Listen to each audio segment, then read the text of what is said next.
The house on Cedar Lane was never the nicest one on the block. It wasn't new. It wasn't flashy. But it had stood there for nearly 50 years, and for all that time, it had been a real home. Walter Hayes moved into that house as a young man.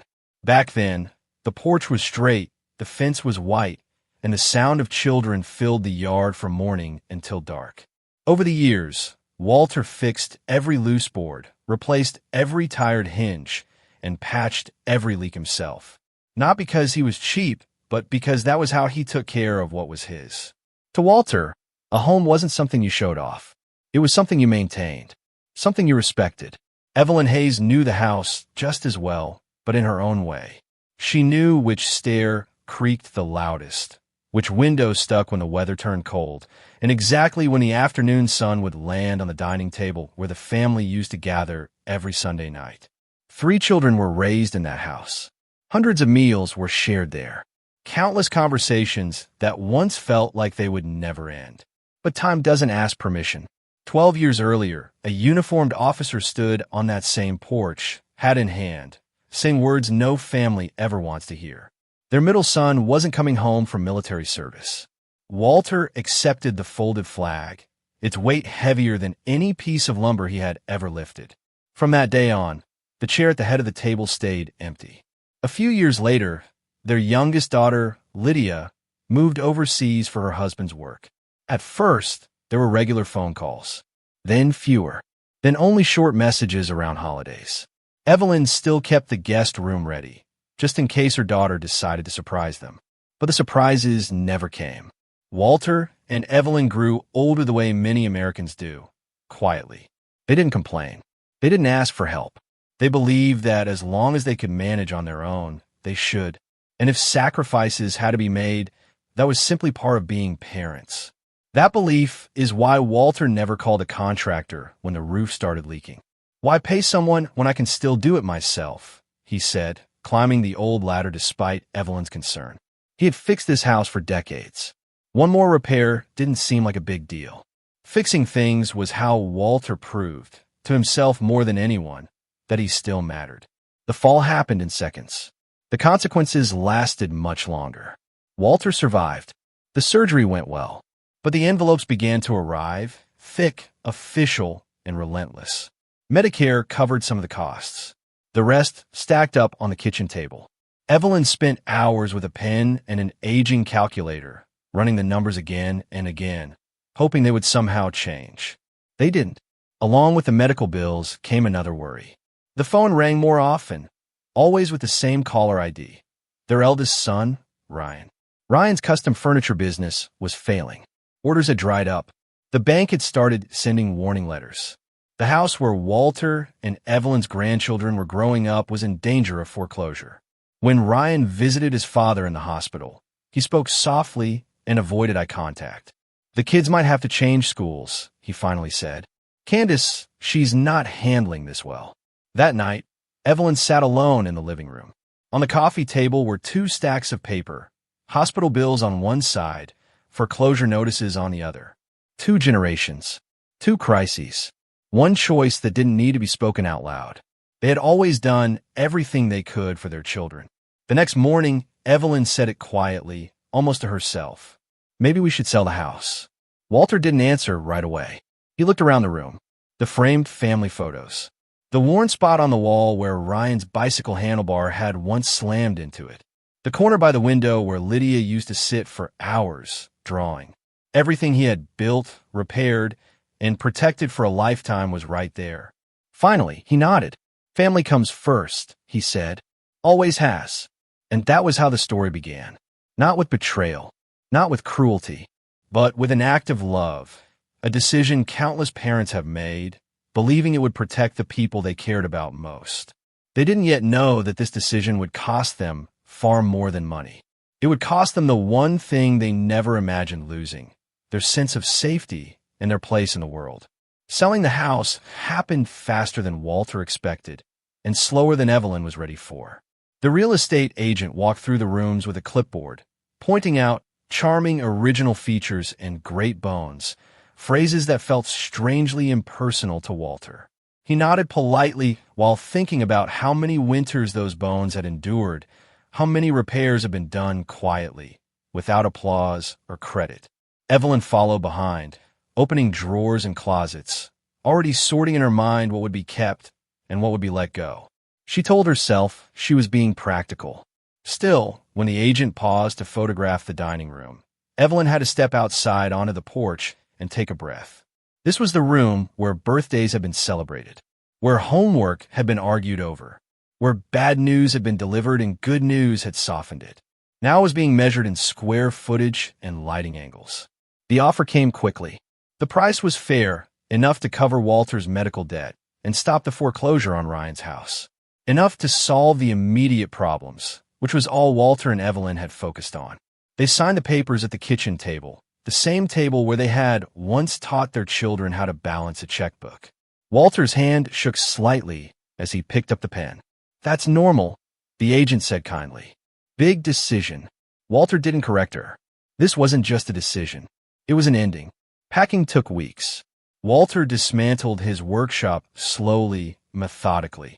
Each tool was wiped clean before being placed in a box, as if he were preparing them for inspection. Some he sold, others he gave away. A few, his father's chisel, the plane he'd used for 30 years, he kept, though he didn't know why yet. Evelyn wrapped dishes that had survived decades of family dinners. When she reached the teapot her grandmother had brought over from another country long before Evelyn was born, her hands stopped moving. She sat on the floor among the packing paper, holding it carefully, remembering voices that were no longer there. Walter found her like that and sat beside her without saying anything. After a long moment, he said, "We had a good run in this house." Evelyn nodded. "We really did." Their dog, Buddy, followed them from room to room, confused by the boxes and the missing furniture. On the final day, when the moving truck pulled away, Buddy sat in the center of the empty living room and waited, as if expecting everything to come back. "It's time, old boy," Walter said softly. "We're going somewhere new." They moved into Ryan's house the following week. On paper, it was generous. A large home in a clean suburban neighborhood. Plenty of bedrooms. A yard big enough for the kids to run. Candace had prepared a welcome dinner. Evelyn's favorite lemon chicken, fresh flowers on the table. "We're so glad you're here," Candace said, smiling brightly. The kids are excited to have their grandparents close. And for a short while, that seemed true. 5-year-old Lily and 4-year-old Ben burst into the guest room every morning, climbing onto the bed, demanding stories. Ben asked Walter to build him a birdhouse, like at the old house. Lily begged Evelyn to bake cookies with faces on them. Those moments made the sacrifice feel worth it. But the guest room was small, clearly designed for visitors, not permanents. A queen bed barely fit alongside a narrow dresser. Their remaining belongings were stacked in the garage, neatly boxed and labeled seasonal, though it was clear they wouldn't be rotating back in any time soon. Within weeks, small changes began to surface. Evelyn's comfortable armchair was moved to the basement. "We're updating the living room," Candace explained. Walter's remaining tools were boxed up further back in the garage. The kids need space for their bikes. Meals shifted too. Candace began making comments that sounded helpful, but felt sharp. "Of course you can't have seconds," she'd say to Walter, smiling tightly. "Though my trainer says men your age really need to watch portions." Or to Evelyn, "I switched us to almond milk. Dairy isn't great for memory at your stage." Walter noticed Ryan's discomfort during these moments. Once, Ryan tried to push back. "Candace, I don't think my parents need nutrition advice from your gym," he started. "I'm just concerned about their health," she interrupted. "Don't you want them to be healthy?" And that was the end of it. Ryan worked later hours after that. When he was home, he stayed in his office or disappeared into the basement. Walter understood. Avoidance was easier than confrontation. Still, the silence stung. Buddy adapted as best he could, curling into a corner of the guest room, following Walter and Evelyn like a shadow. Candace complained often about dog hair and smells, even when Buddy was freshly bathed. 3 months after they moved in, the first real incident happened. Walter woke in the night needing the bathroom. His hip still wasn't fully steady. In the dark, his slipper caught on a new rug Candace had placed in the hallway. He fell hard against the doorframe. Light snapped on. Ryan rushed out. The children peeked from their room, frightened. Candace appeared last, perfectly composed. "This is exactly what I was afraid of," she said. Walter insisted he was fine. Ryan helped him up. But something had shifted. For the first time, Walter felt it clearly. This wasn't about space. It wasn't about inconvenience. Something else had begun. Something quieter and far more dangerous. And Walter and Evelyn didn't yet realize just how carefully it had already been planned. After the fall, nothing was said outright, but everything changed. Candace never mentioned the incident directly again. She didn't need to. Instead, she adjusted the house in small, deliberate ways that felt reasonable on the surface and suffocating underneath. A night light appeared in the hallway. Then another. Then a motion sensor by the bathroom door. "Just so we know if someone's up," Candace explained. Walter nodded, though he couldn't remember the last time anyone had asked him whether he wanted to be known in the middle of the night. A whiteboard appeared on the refrigerator with reminders written in neat marker. Medications. Morning/evening, stove, off doors locked. Evelyn stared at it longer than she should have. She had managed a household for decades without a whiteboard telling her how to exist. Candace began scheduling appointments without asking first. A home safety consultation, a senior wellness check, a cognitive screening just to establish a baseline. "It's proactive," Candace said brightly. "You'd be surprised how fast things can change at your age." Ryan was present for some of these conversations. He shifted uncomfortably, eyes flicking between his wife and his parents, but he didn't stop them. Walter noticed that Ryan had begun using the same language. "Maybe it's for the best," Ryan said once. "Just to be safe." Safe. The word landed wrong. Walter found himself hesitating before doing ordinary things, opening the back door, reaching for a tool, pouring a second cup of coffee. He caught himself apologizing for movements that had never required permission before. "Sorry," he said once, stepping into the kitchen. "For what?" Evelyn asked quietly. "I don't know," he admitted. Evelyn felt it too, though in different ways. Candace corrected her often, sometimes gently, sometimes not. "That's not where we keep the mail anymore. You already asked that. Let me handle it. You might forget." Once, Evelyn watered the houseplants twice by mistake, distracted by Ben's scraped knee earlier that day. A small puddle formed on the hardwood floor. Candace's reaction was immediate and sharp. "This is exactly what I've been noticing," she said, kneeling to wipe the floor. "First the stove, now this. These lapses are happening more often, Evelyn." "The stove was one time," Evelyn said, her voice steady but strained. "And I turned it off." Candace smiled tightly. "Of course. I'm just saying it's concerning." That night, Evelyn lay awake listening to Walter's breathing, wondering when forgetfulness had become evidence. The children noticed the tension long before the adults acknowledged it. One afternoon, Lily asked bluntly at the dinner table, "Mom, why do you make that face when Grandma hugs me?" Candace froze. "What face, sweetheart?" "The one like when you eat broccoli and pretend you like it," Ben added helpfully. Ryan laughed too loudly. Kids say the strangest things. But Evelyn saw the truth in their eyes. Children noticed what adults try to hide. Over the next 2 months, Walter and Evelyn learned to make themselves smaller. They memorized which floorboards creaked. They waited for Candace to leave before using the kitchen.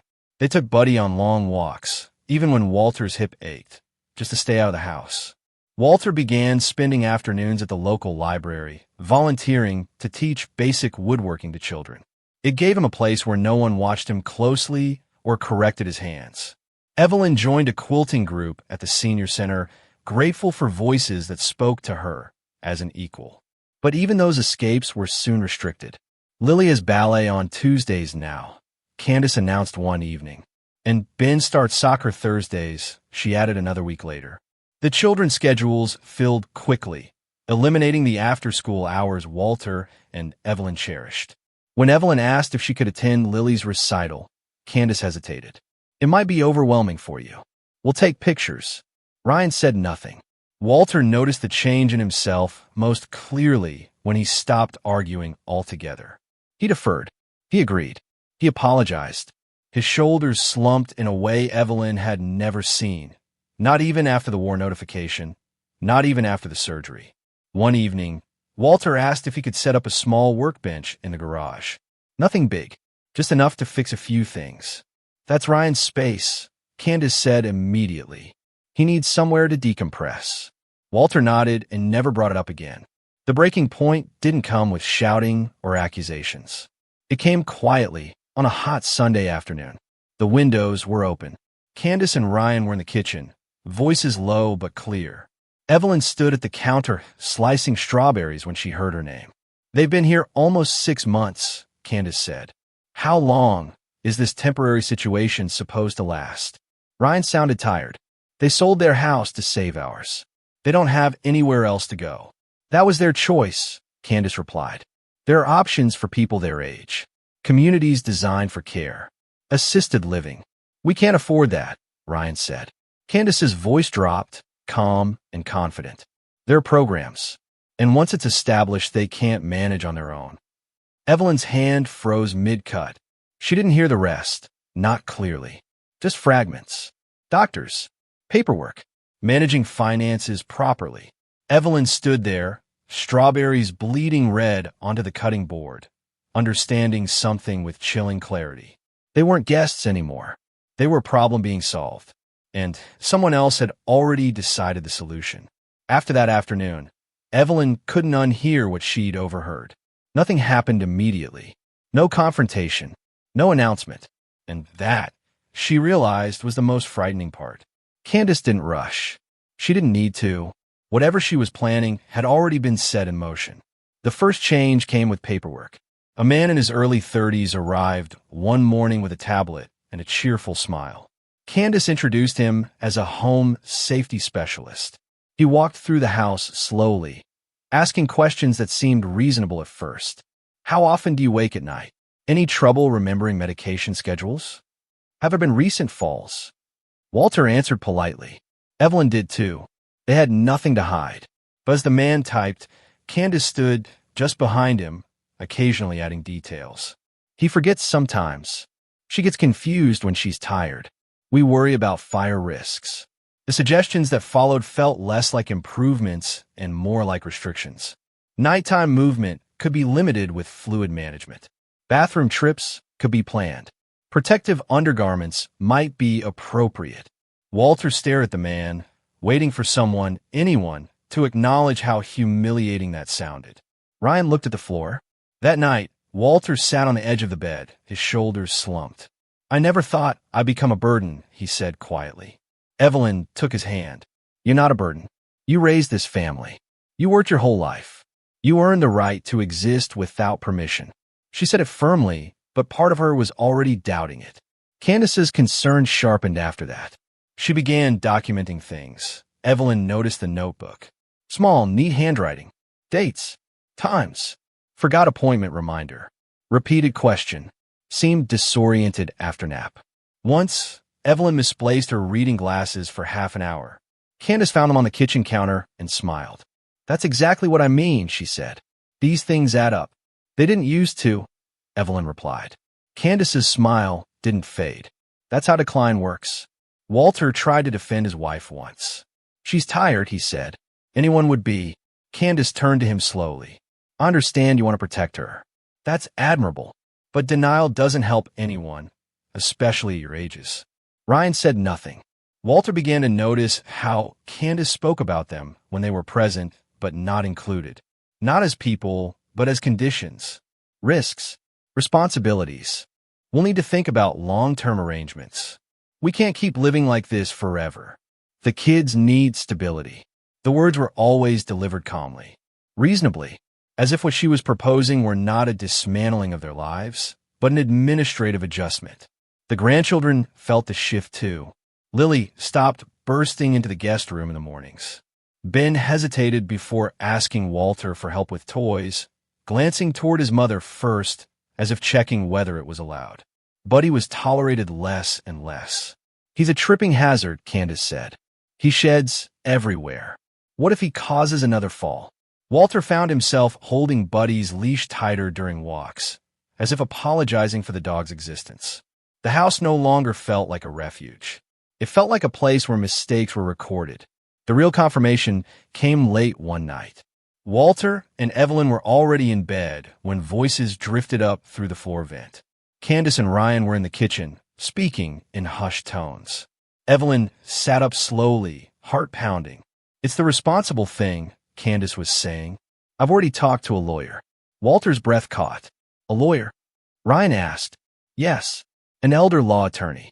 He says the process moves quickly when there's documentation." "What documentation?" "Medical, behavioral, financial. I've been keeping records." Evelyn's hand found Walter's in the dark. "They won't even understand what's happening," Candace continued. "That's the point of a competency hearing." Walter's stomach dropped. "And once guardianship is established," Candace said calmly, "we can manage everything properly. There's Social Security, your dad's pension, the insurance payout from the house." Ryan sounded uncertain.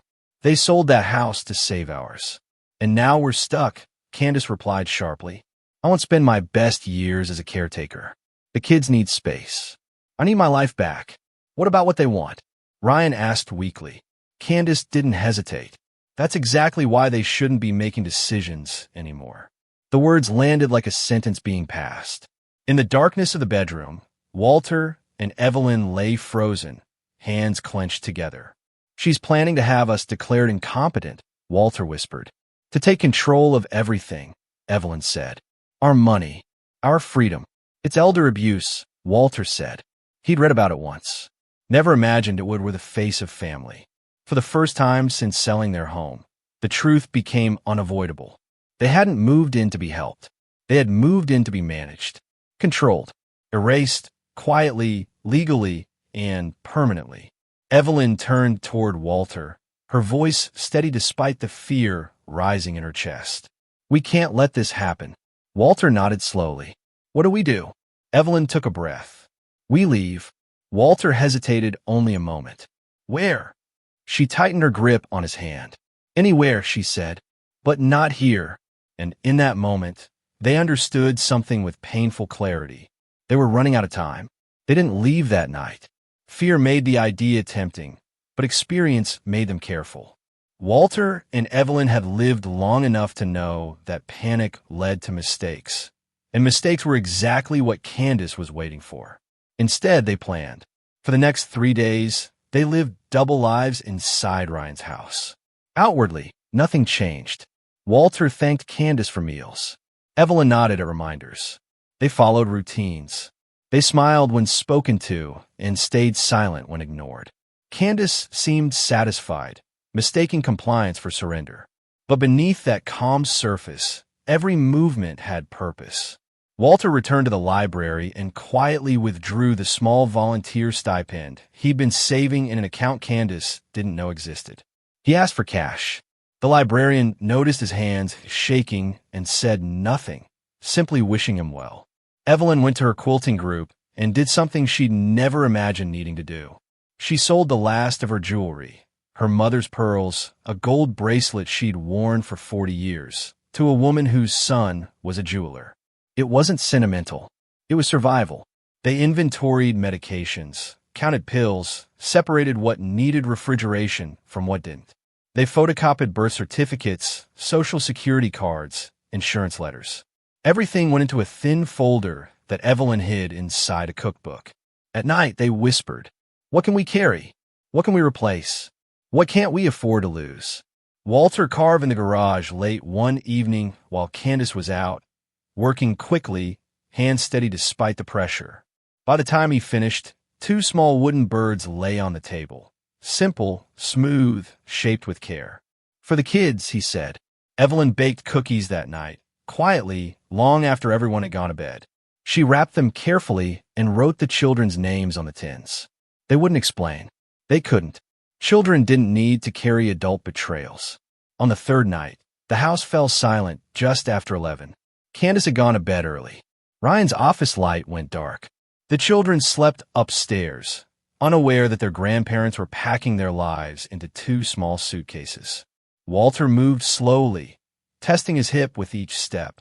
Evelyn folded clothes with methodical calm, choosing comfort over appearance.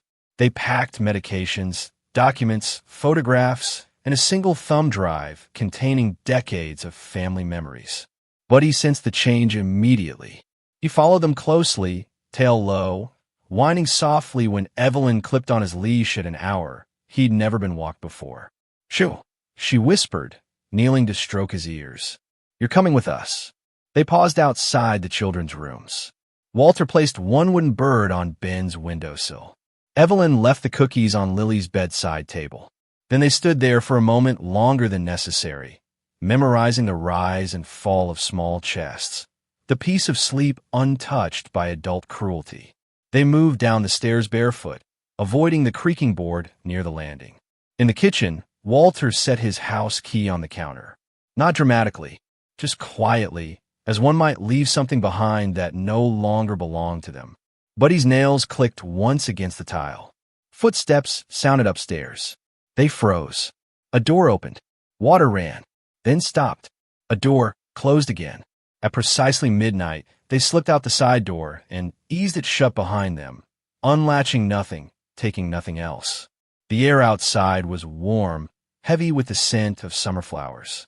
For a moment, Evelyn wondered if she would collapse right there on the walkway. "No turning back now," Walter said softly. They walked 6 blocks to the bus stop. Walter's pace was slow. The suitcases were awkward. Buddy pulled gently, confused but obedient. When they finally sat on the bench, reality settled over them with crushing weight. "We're homeless," Walter said. Evelyn shook her head. "No, we're houseless. There's a difference. Home is where we're allowed to decide our own lives." The bus arrived just after 1 in the morning. The driver eyed Buddy.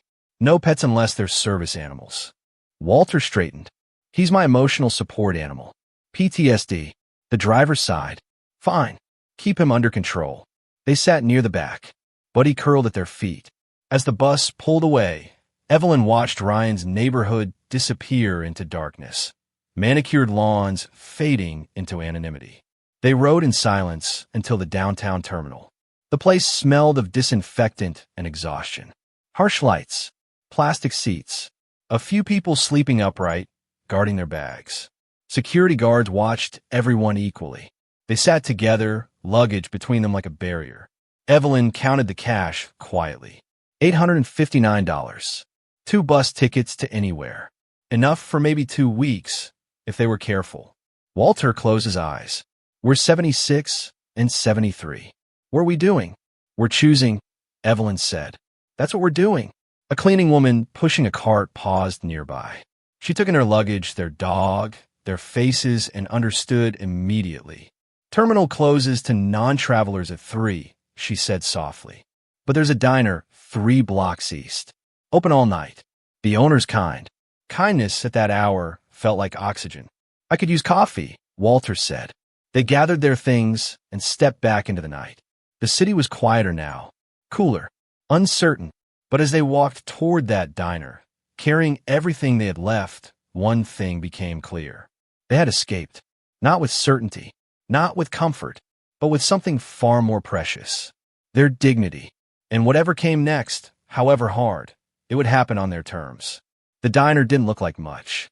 Its sign flickered unevenly in the early morning darkness, and the vinyl booths inside were cracked with age. But the door was unlocked, the lights were on, and the smell of coffee wrapped around Walter and Evelyn the moment they stepped inside. A bell jingled above the door. A few people sat scattered through the room. A truck driver hunched over eggs, a young mother with a sleeping child draped across her lap, an older man staring into a mug as if it held answers. No one stared for long. In places like this, people understood not to ask questions unless invited. They slid into a booth near the back. Buddy curled beneath the table without being told, finally settling after hours of tension. A waitress approached, mid-50s, hair pulled back, face lined but kind. "Coffee?" she asked. "Yes, please," Evelyn said. "And could we get some water for our dog?" The woman glanced at Buddy, then back at them. "As long as he stays under the table." She returned with 2 mugs and a small bowl of water, then paused. "You folks okay?" Evelyn smiled politely. "We're getting there."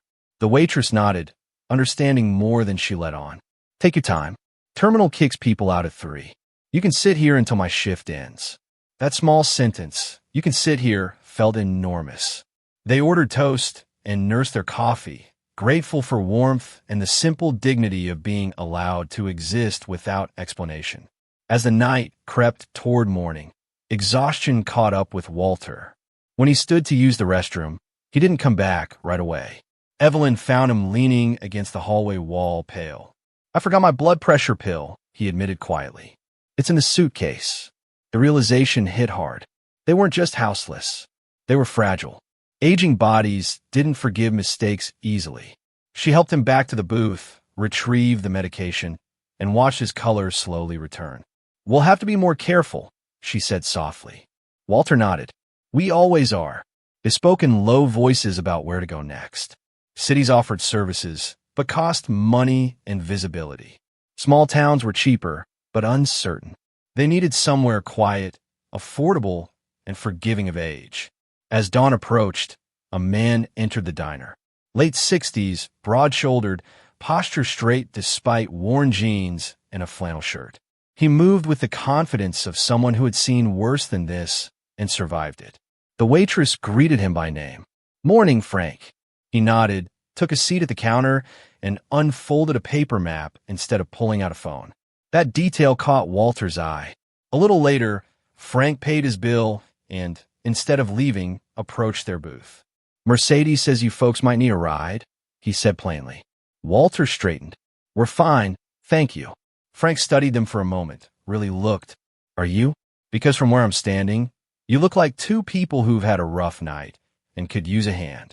"We don't take help from strangers," Walter said. Frank extended his hand. "Frank Miller, Vietnam, Purple Heart. Now I drive trucks and mind my business." "There, not strangers anymore." Evelyn hesitated, then shook his hand. "Evelyn Hayes. This is my husband, Walter." "Where you headed?" Frank asked. Evelyn answered honestly. "We're figuring that out." Frank nodded. "I'm driving east to a small town called Briar Hollow. Quiet, cheap, not much to look at, but people still know each other's names. You're welcome to ride along." Walter's instinct was to refuse. Pride rose quickly. Then Evelyn spoke. "How far?" "4 hours." She did the math. A free ride meant food money saved. Time gained. "We'll take it," she said. Frank checked his watch. "I'm leaving in 15 minutes. They loaded their bags into the back of Frank's pickup. But he jumped into the seat as if he'd done it 1,000 times. Frank tossed him a blanket. "Better behave than most passengers," he said. As they pulled away, Evelyn looked back at the diner. The waitress stood in the doorway, watching them go, raising a hand in farewell. A kindness she would never know the full impact of. The road stretched out ahead of them, fields replacing city lights. Frank drove steadily, stopping often so Buddy could stretch and Walter could walk without rushing. Conversation came slowly at first. Frank shared that he was widowed. No children. His mother, 89, lived alone back home and was starting to forget things. "I was about to put her in assisted living," he said. "Had a room lined up." He glanced at Walter. "Watching you two choose dignity over comfort made me think twice." Walter nodded. "That's why we left." They reached Briar Hollow just before sunset. A small town nestled between hills. One main street, brick buildings, a hardware store with rocking chairs out front, a diner with warm lights glowing in the window.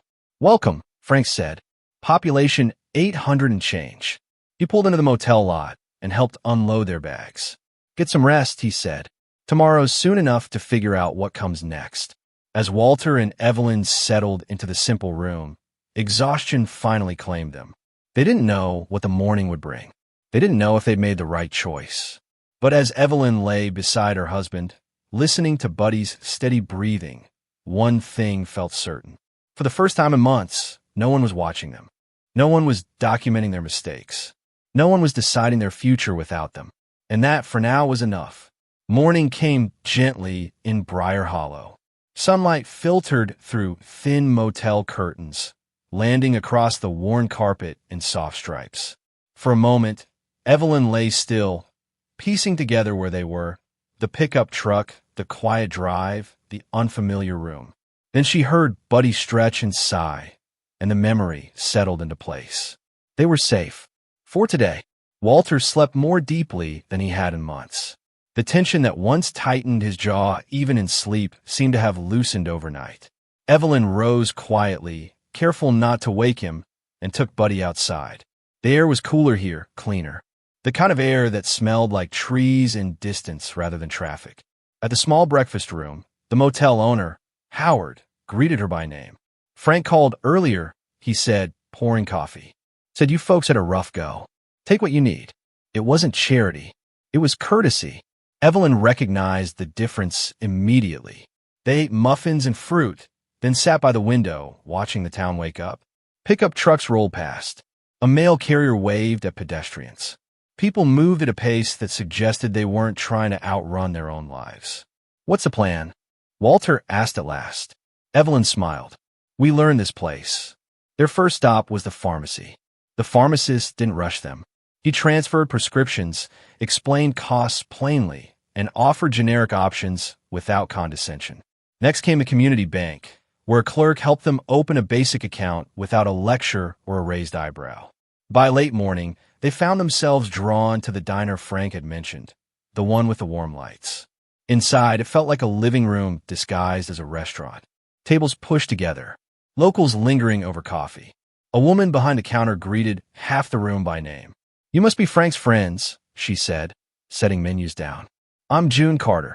Her tone was direct, not probing. Respectful. They ordered sandwiches. As they ate, Evelyn noticed how June moved, efficient, capable, present. This place ran on relationships as much as it ran on food. When June returned with their check, she paused. Frank mentioned you're considering staying in town, she said. That right? We're exploring, Walter replied. June nodded. Fair enough. Well, I'll say this. Briar Hollow's not for everyone. But folks who show up on time and do honest work tend to find their place. She hesitated, then added, My morning baker quit yesterday, and my handyman retired last month. Small town problem, big shoes, not many feet. Walter felt something stir, a sensation he hadn't felt in months. Being needed. I can fix things, he said. Old houses especially. June's eyes flicked to his hands. I thought you might. And I bake, Evelyn added. A lot. June smiled. I thought that too. She showed them the apartment upstairs. Simple, clean, overlooking the town square. Furnished, but not fancy. A place meant to be lived in, not admired. It comes with the work, June said. Reduced rent. Utilities included. Nothing long-term unless it works for all of us. Walter walked the room slowly, noting the solid floors, the light, the absence of cameras or white bars. This building's got good bones, he said. June smiled again. So do people, most of the time. They didn't decide immediately. They walked the square, sat on a bench, watched children ride bikes without hovering parents. I don't feel invisible here, Evelyn said quietly. Walter nodded. I don't feel managed. That afternoon, Frank stopped by. Well, he asked. We think we found something, Evelyn said. Good, Frank replied. This town's been needing good people. They accepted June's offer on a 1-month trial. The change was immediate and subtle. Walter rose early, tools in hand, repairing chairs, tightening railings, fixing things no one had bothered to notice anymore. Customers thanked him by name. No one hovered. No one corrected his posture. Evelyn baked before dawn, the kitchen filling with the smell of cinnamon and yeast. People complimented her work without calling it cute or impressive for her age. They simply enjoyed it. Buddy became a fixture under the counter, greeting regulars with quiet dignity. Days found a rhythm. Weeks passed. They joined the library's book club. Evelyn volunteered at the school reading program. Walter met another retired craftsman who shared his love of old tools and good joints. One evening, as they closed the diner, June said simply, You two fit. The words settled into Evelyn's chest like warmth. They weren't replacements for what they'd lost. They weren't pretending nothing had happened. But here, they were seen, respected, allowed to exist as whole people. As winter edged closer, Briar Hollow prepared together. Shop owners swept sidewalks. Neighbors checked on neighbors. June handed Walter a coat one morning. "You'll need this," she said. "Snow comes quick." That night, Walter and Evelyn sat by their apartment window, watching the town lights flicker on. "I forgot what this felt like," Walter said. "Waking up with something to do. With someone who expects you," Evelyn added. They didn't know how long this peace would last. They didn't know if their past would catch up with them. But for now, they had something they hadn't had in a long time. A place that noticed them when they showed up. And a life that, slowly, was beginning to feel like theirs again. The first real snow of the season came quietly. It fell overnight, soft and steady, transforming Briar Hollow into something hushed and almost reverent. By morning, the town looked newly made, rooftops dusted white, branches bowed, sidewalks softened by fresh tracks. Walter stood by the diner window, mug warming his hands, watching the snow settle. "Beautiful," Evelyn said beside him. He nodded. "It makes everything honest. You can see where people have been." They had been in Briar Hollow nearly 5 months. Long enough for routines to feel natural. Long enough for names to stick. Long enough for the past to loosen its grip just a little. That morning, June was tallying receipts when the bell above the door jingled. Walter heard it before he saw the man standing just inside, brushing snow from his coat. Tom seemed to pause. It was their son. Mark looked thinner than Walter remembered. Older, too, in a way that months alone couldn't explain. His eyes moved quickly, scanning the diner, then stopped when they found his parents. "Mom," he said quietly. "Dad." Evelyn froze, one hand still wrapped around a coffee pot. Walter felt his chest tighten, not with anger but with something heavier. A mixture of surprise, caution, and grief that hadn't finished speaking. June sensed it instantly. She cleared the last table with unnecessary urgency. "Take your time," she said gently, retreating to the kitchen. They sat. No one rushed. No one raised their voice. "I didn't know where you went," Mark said. "Not at first." Walter waited. "I found out everything after you left," Mark continued. "About the guardianship. About the paperwork. About how far it had gone." Evelyn felt her throat close, but she held her ground. "I didn't stop it," Mark said. "And that's on me." The words landed with weight. Not excuses. Not explanations. "I was afraid," he said. "Afraid of losing my marriage. Afraid of admitting I'd let things get out of control. Afraid of standing up when it mattered." Walter nodded once. "Fear makes cowards of good people." Mark swallowed. "She and I are separated now. The kids are with me." Evelyn's breath caught. "Ivy and Luke, they ask about you every day," Mark said. "I told them the truth, that you left because you needed to protect yourselves." Tears finally slipped down Evelyn's cheeks. "I didn't come to bring you back," Mark said quickly. "I can see you've built something here. I came to apologize, and to ask if there's any room left for us. On your terms." Silence stretched. Walter looked around the diner. The repaired chairs, the polished railings, the place where he'd found usefulness again. "We're not moving," he said calmly. "I know," Mark replied. "I wouldn't ask." "We won't live under anyone's roof again," Evelyn added. Mark nodded. "I wouldn't want you to. What we have here," Walter said, "we earned. With our hands. With our time." Mark met his eyes. "I see that." Snow continued to fall outside, soft but relentless. "I brought something," Mark said, reaching for a box near his feet. "Things from storage. I thought you should decide what belongs in your life now." Inside were photo albums. Walter's old tools. Evelyn's handwritten recipes. She touched the papers gently. "Thank you." They didn't resolve everything that morning. They didn't rewrite the past. But they spoke honestly. And honesty, they discovered, could coexist with distance. That afternoon, June closed the diner early. "Family business," she said, with a knowing nod. Mark brought the children later. Ivy ran first, flinging herself into Evelyn's arms. Luke followed more slowly, clutching a familiar wooden bird. "I kept him safe," he said. Walter knelt carefully. "I knew you would." Laughter filled the diner. Buddy accepted the children's affection with patient grace. From the counter, June watched without intruding. Frank stopped by with his mother. Neighbors passed, waved, understood. This wasn't a reunion of what had been lost. It was the creation of something new. Over dinner that night, shared at the same long table where strangers once lingered. Boundaries were set gently, firmly. Visits would happen here. Phone calls would be answered.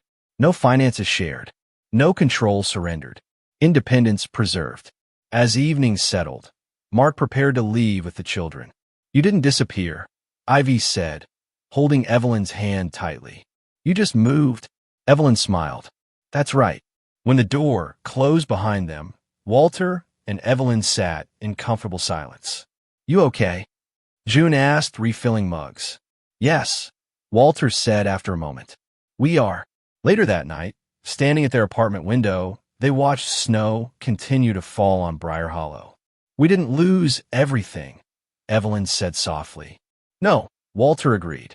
"We kept what mattered." They had lost a house. They had lost illusions. But they had kept their dignity, their agency, their right to choose. And in doing so, they had found something many never do. A place that didn't manage them. A community that noticed them. And a life, imperfect, honest, earned, that was finally their own.